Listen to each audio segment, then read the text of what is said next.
I viewed myself as a mailing package that had the wrong address. And the reason why I say that is because I was in foster care my entire life. The idea of the carpool, it was my brother. I call him my brother. My Okay. brother and I, we had a conversation over a couple of shots of tequila. The people who follow me on Instagram know of my injuries, and they're like, "This is God. This is God." Before we begin this episode, the Mind Depot podcast would like to ask that you take a second to click the subscribe and like button. It greatly helps us to grow our channel and find more guests that you would like. We appreciate and thank you for watching. Welcome back to another episode of the Mind Depot podcast. Today's guest is Mr. Alex Moreno. Alex is an amazing person, a great human being. Thank you. He's doing a lot of things for the cause of mental health. And I want to let you hear from him what he's been doing on that journey. Well, first of all, I want to say hi, guys. Yes. Everybody who's watching. Yes. I am Alex. I go by Alex W. Post. Mental health wise, I do a lot of community outreach, whether it's like holding signs in different places of New York, just to like spread awareness. The signs would be something like, if you need a sign to keep living, this is your sign, or make your mental health a priority. And a lot of people from the community ain't always engage, and it leaves room for them to vent and talk about their testimony. Um, Another thing that I've done was bear crawl. I bear crawled across the Brooklyn Bridge. That was my first challenge, my first physical challenge. Wow. That that took me about an hour and a half, maybe 2 hours. Wow. Um, my second physical challenge was to beat my first challenge, and that was the bear crawl from the Bronx to Manhattan. That was 13.1 miles, basically a half marathon. How long did that one take? That took about 12 hours. Wow. Okay. 12 hours bear crawling. Dang. If, Most people don't know what bear crawling is. They think that it's on your hands and knees, but it's actually your hands and your feet. Yeah, you have to be on your toes. Yeah. Tell me about it. And recently, I just completed my third challenge, and that was to pull a car harnessed to my back for 2 miles. Woo. Um, And this is all for mental health, right? it's all for mental health. Yeah. But I do want to say that everything that I do physically to raise awareness, it's a form of art. Most people think that, oh, this is just a man doing crazy things physically for likes and clout and fame and stuff like that. But I want to inform people that it's not about that. It's me grabbing the attention of people who are asleep to wake them up and show them that this is what you look like when you're going through an episode of depression. When I bear crawled, it's a form of art that you are literally crawling through the streets. You're literally going through this motion with this mask on that you are okay, but you're really not okay. And when people stop to talk to you, you still push through and say, "Yeah, I'm fine, I'm good." But that conversation is done, you keep on crawling. But the message to the bear crawling is that there will be a finish line, there will be an ending, that your crawling season will end, and it's not going to be something that you will carry through for the rest of your life. The carpool was something really powerful. I had what I started off with like 30 people supporting. It was like the most. 30 people were in attendance physically, Yeah. and I started pulling a car. I had the help of NYPD, Community Affairs. Really glad for them, really thankful for them because they helped me get the permit and they supported me. They pushed they pushed the message out to NYPD. I know that a lot of people don't like cops. They think that all cops are all the same. And I, for one, I don't think that all cops are the same. I think that we all need somebody to protect us when someone breaks into our car Mm-hmm. or someone assaults assaults our loved ones or even assault ourselves. We need somebody to like protect us. We need somebody to write that statement and do the investigation to find that criminal. Yes. Um, I feel like the community sees cops as the criminals, the evil people. And I'm not saying that there aren't crooked cops in the Yeah. world. I'm saying that there are good cops that are mixed with that. But with the Absolutely. car with the carpool, I that definitely I know for a fact that the people that were in attendance can see the genuine and the sincerity from the NYPD that they cared about like my well-being. They cared about the people in attendance safety. And I have to say thank you to them because without them this would have never happened. Absolutely. Um, Shout out to the NYPD. shout out. Um, yeah, I they helped me shut down 20 New York City blocks in the Bronx. It was in Pelham Parkway. Um, the idea of the carpool, it was my brother. I call him my brother. My Okay. brother and I, we had a conversation over a couple of shots of tequila, and I was like, man, I don't want to be remembered as the guy who bear crawled because people after that people started telling me, oh, you're the guy that bear crawled, and I was like, man, I need something crazy that will put me on of a different level from bear crawling. Yeah. Then I was like, how about I jump out of an airplane with a sign in my hand? And he was like, nah, nobody's gonna see that. And I was like, uh, I don't know. And we just coming up with different ideas. And he was like, how about you like push a car? I was like, yo, pushing a car would be fire. Then I was like, well, wait, pushing a car is too easy. People can do that. They do that normally Yeah. whenever the car breaks down. Word. I'm visualizing it right now. Like, Yo, legit. Then we took another shot. We were just, he was like, how about you pull a car on your back? I was like, got something. That's not every day. that's not every day. It's so crazy, it just might work. So, I started training. I have no idea how to train for this. I was With the about bear, to say, what type of training do somebody do to pull a car? man, listen, like I did what I knew I did what I knew, what I know. Yeah. And just like the bear crawl, I didn't know how to train for the bear crawl. I just thought about because I'm a personal trainer. So I just thought about what I've learned in school and what I learned through my certification, and none of it made sense. Yeah. But I said, think think like my dog. I'm just looking at my dog like, yo, like how is he doing this? Then he's just walking on all fours every day for the rest of his life. And I'm like, all right, so this is what I'm gonna do. I'm a bear crawl every day except for Saturday and Sunday. I'm Yeah. bear crawling. So I bear crawled in my house. I bear crawled from my house to the gym. When I'm in the gym, I'm bear crawling on the treadmill. I'm bear crawling around the gym. So I'm literally training my body to walk on all fours. Wow. Um, so I figured that part out. Then I incorporated cardio. Then with the carpool, I was like, I have no idea. I tried to chat GPT it. I tried to YouTube it, and it's never been done. Never. Yep.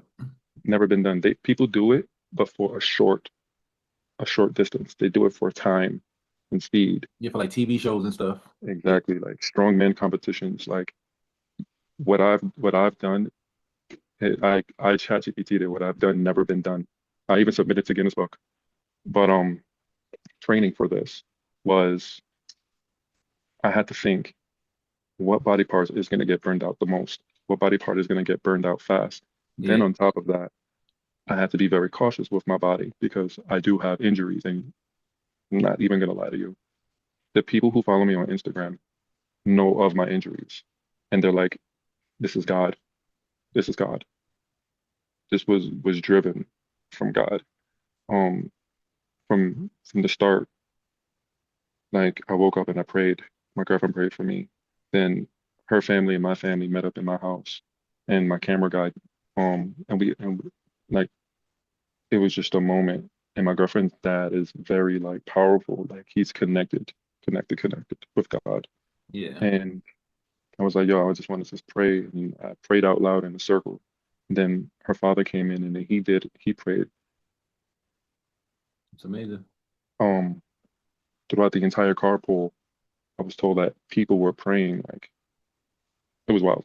But my injuries is scoliosis, sciatica, nerve damage, herniated disc, and bulging disc. But through the grace of God, He gave me the strength to just push through. Um, the the symbolic the symbolic reason, the symbolic arc of the carpool is the car symbolizes the silent battles people deal with every single day, the tether that's connected to the car and the harness is the trauma that people put onto you. Mm. And the harness is the weight that we carry on our shoulder. And the finish line is letting go of all of that. Wow, that's a powerful message, man. Wild, right? That's powerful. Yes. So anybody who's dealing with anything mental, just look at this video that Alex has on his page, and you can see yourself in his video. It's a powerful message behind it, and I suggest you look at it right away when you have a chance. Alex W. Goals. All right, so we're gonna get into the person behind this powerful message. We're gonna ask you some questions from childhood to where you are today. So the first question is, when you think back to your childhood, what's a memory that instantly brings a smile to your face? I have to give context first before answering that. Okay. I viewed myself as a mailing package that had the wrong address. And the reason why I say that is because Yeah. I was in foster care my entire life. Oh, wow. So it's hard to pinpoint happiness. Gotcha. Okay. So I can say happiness would be a happy moment in my childhood would be, oh, that's easy. Every time my sister came to visit me in one of my foster homes, every Wow. single time. And I always thought my sister was like 40 years old, 50 years old, because like I'm little and I'm always seeing her. I'm like, oh, she's so tall, she's so grown. I'm thinking that she's like 40, 50, but I think that she was like in her 20s. Wow. And I lived in every borough.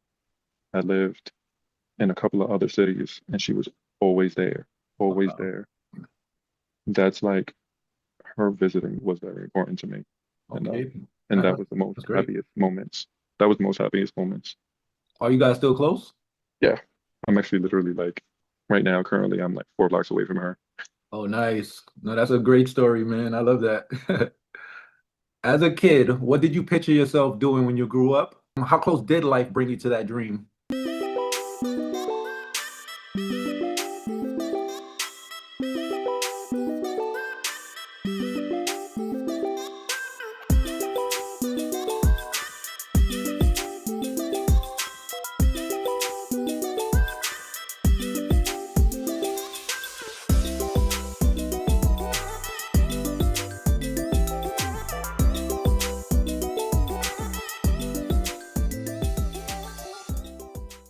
I have to tell you that I never saw myself doing what I'm doing now, ever. I would never, ever. Like younger me would laugh at older me right now. Would the younger you be proud of yourself? No, No? Okay. no, because the younger me is not the person that I am now. The younger me was an evil Oh, person. I was a gotcha. really Okay. bad person. No, that's great, man. Younger me would legit try to bully me. He would try to bully you? He would try, but like I would just like lick him in the face and be like, What well, what what, what did he want to do? well, he wanted to play basketball. Oh, he was a basketball star. Okay.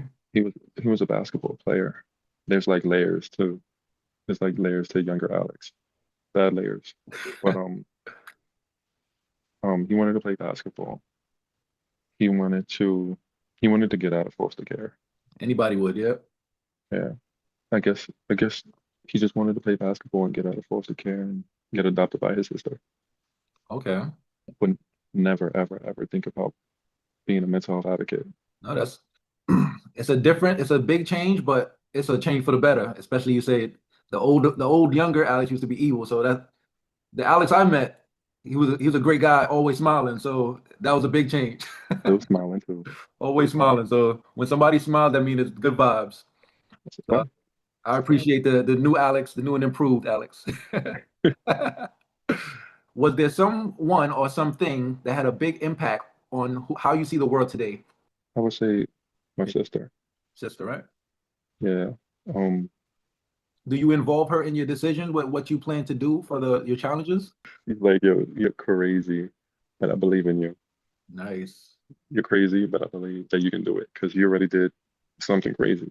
I invite her and I get her involved in it because I have a nephew and my nephew, he's basically like growing up and learning like, oh, life is not sweet. and not everybody has a good role model in their life. Yep. My sister always looked up to me to be like that positive role model, and I didn't sign up for this. Yeah. But as I grew up, like I learned like, oh, I can't I can't be the same person that I was because one, it's not healthy for me, and it's not healthy for the person that's going to come into my life, and it's not healthy for my family or friends. Yeah.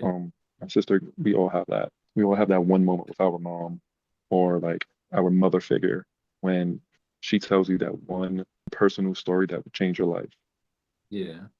And my sister, she said, this is when I was in middle school. She said, Alex, all your friends are going to play basketball, have fun, go to the park and hang out, but you're going to be stuck in summer school.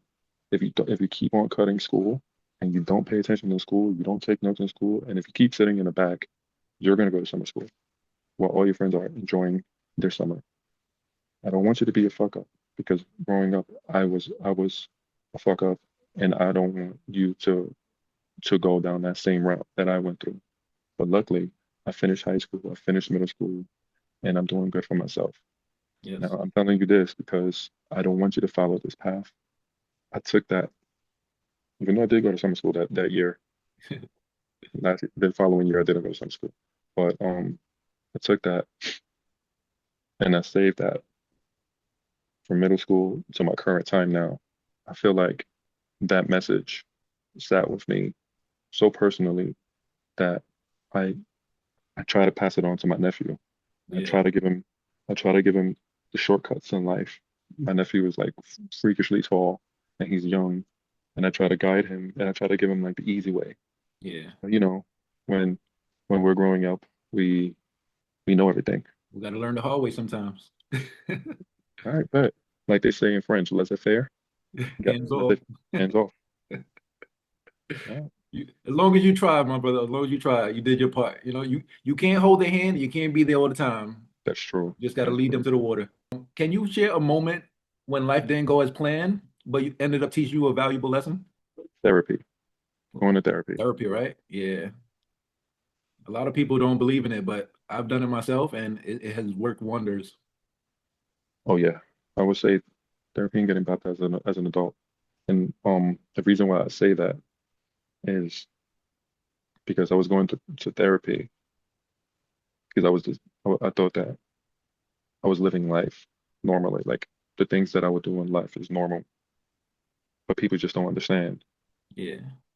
Um, my therapist humbled me, and I went through like four therapists as an adult.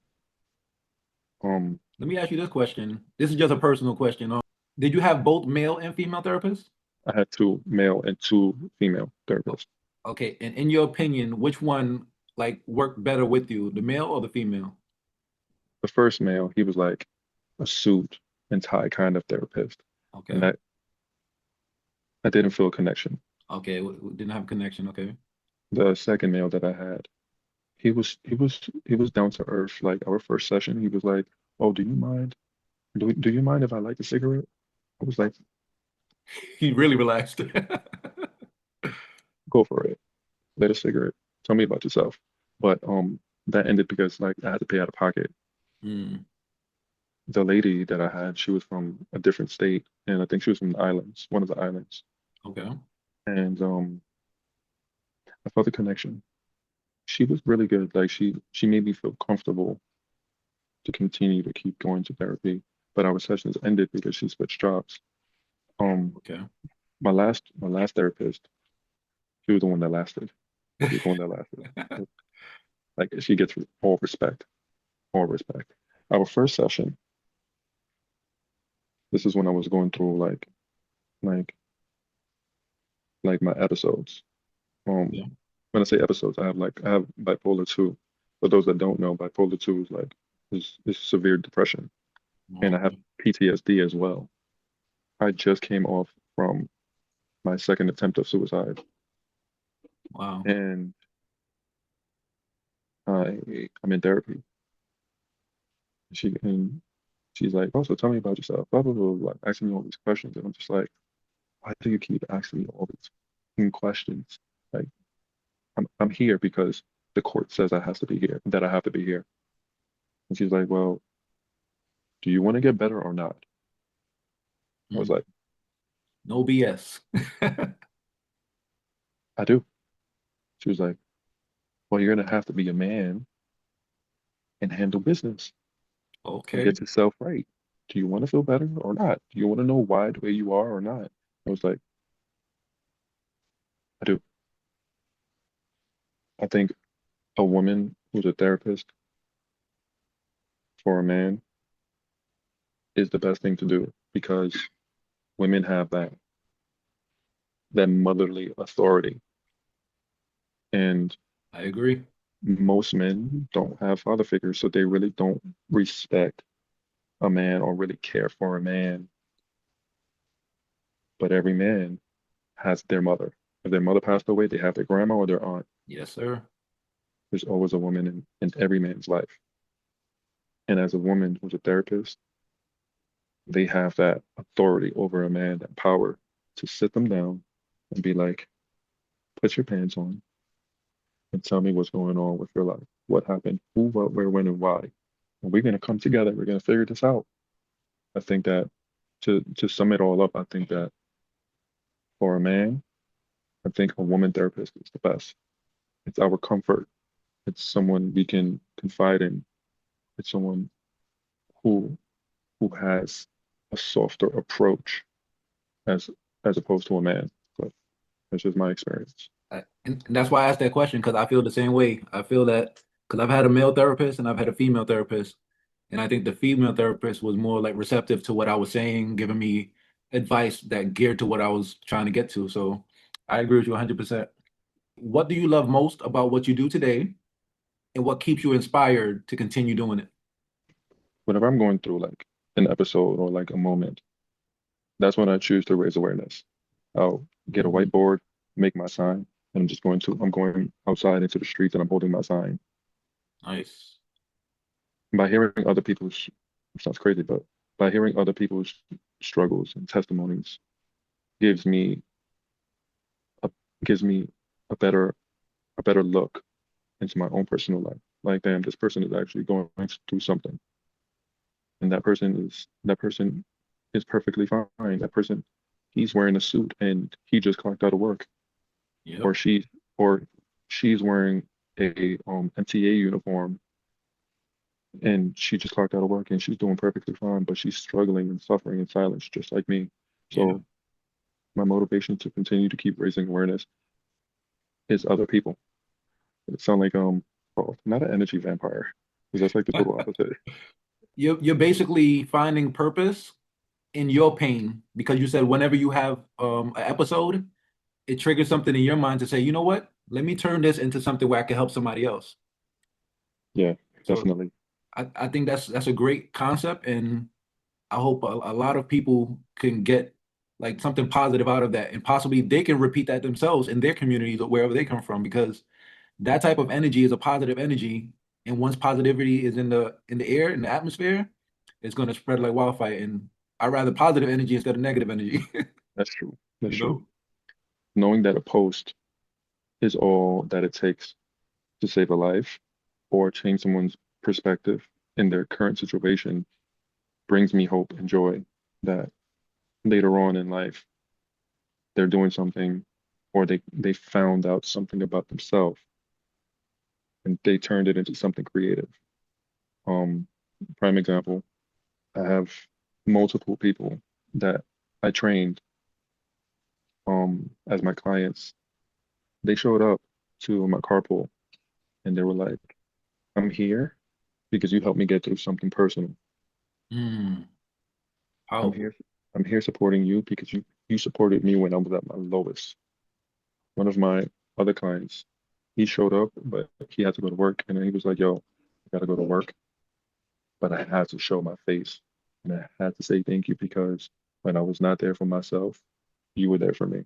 That all means that you're doing something right. When I heard that, I was like, I did not know this. Thank you so much because that was my fuel. Keep it honest now. For the people, did you cry? Did I? Did I? Like, man, I didn't know I made such an impact. When everybody was waiting for me to show up to the car, I saw my caseworker when I was my very first caseworker when I was 12. I think like she was my caseworker for years. Wow. My very first caseworker. When I saw her, I bawled. Like I went limp. Like she said, Alex, oh my God. And even talking about this, I feel emotional. That's crazy. But she said, Alex, oh my God, I'm about to cry. Don't cry. And I hugged her. And it was like I melted into her arms. And I was like, I was bawling. And That's then amazing. everybody around us was like, who's this lady? Nobody knew. And then like my girlfriend was like, I don't even know who she is. Then I guess somebody figured it out in the crowd. Then my girlfriend asked me what was that. I was like, that was my very first caseworker. And like she she's done great work getting people getting like foster kids out of terrible homes. She was like, oh snap. From there, who else? I made eye contact with one of my old clients and we had a moment. She was like, yo, like, like you was there for me when my father passed away and you just kept on showing up and showing up and showing up and Wow. getting me out that hole. And we ended up crying. It was literally like a crying session. There was a moment when I was pulling the car and I was stuck in a pothole Oh, wow. and the bottom of my sneakers were melted. Dang. And I was like, oh, it's over. It's over. But I have so much energy, I have so much strength inside of me. But my damn sneakers are melted. I'm stuck in a pothole. Started crying. Everybody started crying. How did you get out the pothole? My girlfriend, she went to my house and grabbed like four different pairs of sneakers Oh, nice. and That's then a came, keeper. yo, you don't even understand. You don't even understand. Um, from like I was on the floor on my knees, just crying like a baby. And I had my team with me. My team knew that this was going to happen. Yeah. So I prepped them like, yo, anybody comes to me and they try to tell me otherwise, tell them no. He came here to do one thing. He's doing this right now. And whenever I'm not there for myself, just talk to me, pray for me, change my mindset because there's going to be a time where I'm going to be like, nah, fuck this shit. This shit makes no sense. Yep. But my team reeled me back. But the entire experience, everybody cried. There was not one person that did not cry or about to cry, men and women. No, that's amazing. You almost made a tear come out just now when you told me about the caseworker. I could just envision the moment where you're like, this is somebody who made a great impact in your life and like straight out of a movie. Dude, talking about that, like my camera guy, he's working on turning the whole experience into a documentary. Oh wow, that's gonna be fire. That's gonna be Can't fire, wait. man. Can't wait. All right. And so the last question is gonna be from the previous guest, whose name is Douglas. His question was, how important is financial independence to you, and what steps are you taking to get there? It's very important whether you're a male or a woman to have your own money, Yes. whether you're in a relationship or you're married, because emergencies happen. Yep. And to have your own money gives you that power, that freedom to to purchase whatever you want or surprise someone with the funds, and it gives you that foundation. Yeah. I'm planning on starting an Airbnb. I've been looking for land in Puerto Rico. I've been looking at Okay. shipping containers to turn them into homes, and turn them into Airbnbs. Nobody in my family has ever done that. I'm gonna be the first one to do that. Absolutely. Um, I feel like every person, whether male or female, should drop that poor mindset of impressing other people with designer clothes or the latest cars and start investing into their future, whether it's land or a home. Leave a question for the next guest. My question is the views of masculinity. Do you think that claiming yourself as a masculine male supersedes other people claiming you as a masculine male. Oh yeah, that's powerful. I appreciate you telling the stories. I appreciate you taking the time with me. Make sure to subscribe